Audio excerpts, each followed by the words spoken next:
Corona काल में विभिन्न विभागों में रखे आउटसोर्स कर्मियों ने सुखू सरकार से नौकरी से न निकालने की गारंटी मांगी है। कोरोना काल के दौरान काम पर रखे इन कर्मियों का कार्यकाल 30 सितंबर तक बढ़ाया गया था, लेकिन सरकार की ओर से अब इन्हें टर्मिनेशन ऑर्डर भी जारी कर दिए गए हैं, जिसके बाद अब ये कर्मी विधानसभा के बाहर प्रदर्शन करने पहुंचे हैं। कोरोना वॉरियर यूनियन की अध्यक्ष अनीता शर्मा ने बताया कि कोविड वॉरियर ने जान जोखिम में डालकर सेवाएं दी है। कहा कि प्रदेश सरकार ने 30 सितंबर तक सेवा विस्तार दिया, लेकिन अब उन्हें टर्मिनेशन ऑर्डर आ गए हैं। उन्होंने कहा कि वे इस नौकरी से ही अपने परिवार का पालन पोषण करते हैं। सरकार को उनके बारे में सोचना चाहिए। पहले भी मुख्यमंत्री को मांग पत्र दिया गया, लेकिन उनकी नौकरी खतरे में है। सरकार की तरफ से अगर उनसे बात कर लिखित में सेवा विस्तार नहीं दिया जाता तो तब तक धरने पर बैठे रहेंगे।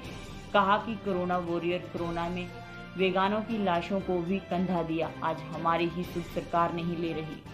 जैसा कि आप सभी और ये पूरे प्रदेश की जनता कोविड जैसी महामारी से अछूता कोई प्रदेश या देश नहीं रहा और सभी इस महामारी को जो है अच्छे से जानते हैं, अच्छे से अवगत है, क्योंकि इस भयानक महामारी में कहीं ना कहीं लोगों ने अपने प्रियजनों को खोया है। तो हम वो कर्मचारी है जो उस समय में विभिन्न अस्पतालों में अलग अलग पोस्टों पर तैनात किए गए थे। तो सर, ऐसी वैश्विक महामारी जो है पूरे विश्व भर में आई थी, जब अपने परिवार के सदस्य से दूर भागता था, तो हम वो जो सड़कों पर बैठे ऐसे कर्मचारी हैं जिन्होंने जो है उन्हें सहारा दे करके उनको एक विश्वास और हौसला दिया जीने का। और आज बहुत से ऐसे लोग हैं जो अपने घरों में सुरक्षित जीवन व्यतीत कर रहे हैं।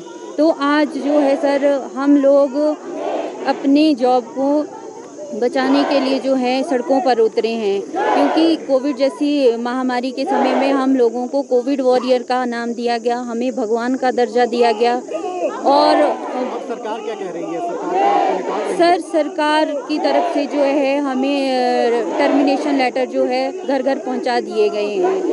तो सर, ये 3 साल जो हमने कोरोना महामारी में लोगों की सेवा के लिए दिए हैं, तो हम अब ये चाहते हैं कि कहीं ना कहीं प्रदेश की सरकार जो है हमारे इस सेवाओं को ध्यान में रखें और हमारे जो परिवार का निर्वाह जिस नौकरियों से होता है उनको निरंतर करें। कब तक आपको सरकार ने कहा कि निकाल दिया जाएगा? सर, ये जो हमारा एक्सटेंशन 1 महीने का दिया गया है वो 30 सितंबर तक है। उसके बाद ये एक्सटेंशन ऑटोमेटिकली ख़त्म कर दी गई है हमारी ड्यूटीज़। तो क्या सरकार से आपकी बात हुई है कि एक्सटेंशन को बढ़ाया जाए इस विषय में? सर, ऐसा कोई भी आश्वासन हमें नहीं मिला है।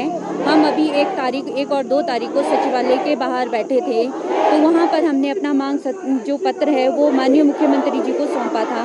तो वहाँ पर जो है माननीय मुख्यमंत्री जी ने हमें यही आश्वासन दिया था कि आपकी जो फाइल्स है उसको पुटअप जो है माननीय स्वास्थ्य मंत्री जी करेंगे।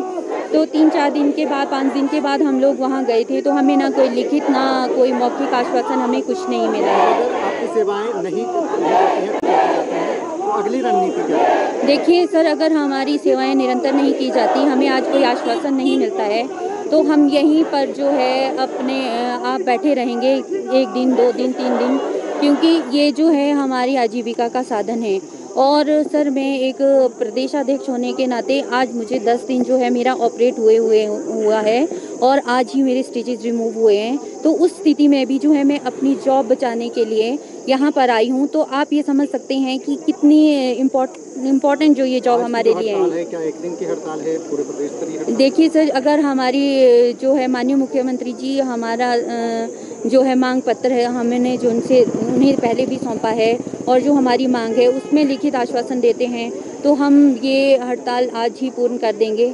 अगर हमें लिखित रूप में हमारी नौकरी का कोई भी सिक्योरिटी नहीं मिलती है तो हम ये निरंतर रखेंगे।